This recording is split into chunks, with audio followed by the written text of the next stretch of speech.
دا په خاص کونړ ولسوالۍ کې د کډوالو لپاره جوړېدونکی ښارګوټی دی چې د کار او ښار جوړولو وزارت له لوري یې د رغونې عملي چارې پیل شوي دي.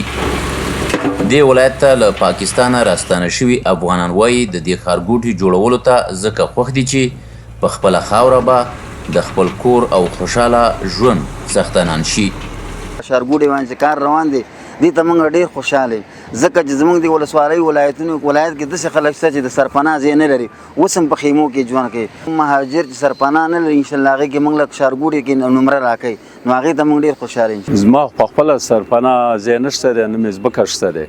که خدای مهربانه موږ ته به هم سرپناه ځمکه باندې یوه نمره راورسېږي، نو په دې خوشحالي کوو.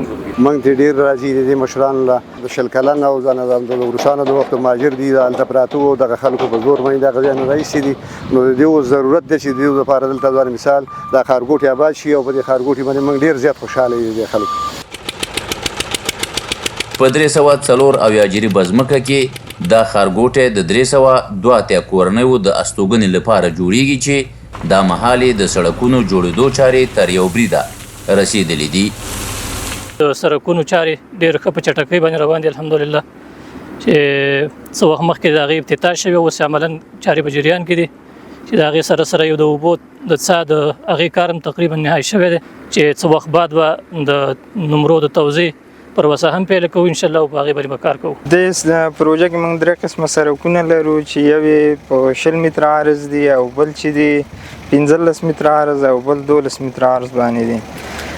سړکونو عمومي اوږدوالی تقریبا 12.5 کیلومتره دی. کارونه یې تقریبا د 100 کیلومتره په اندازه باندې سرته رسېدلي دی او لا جریان لري.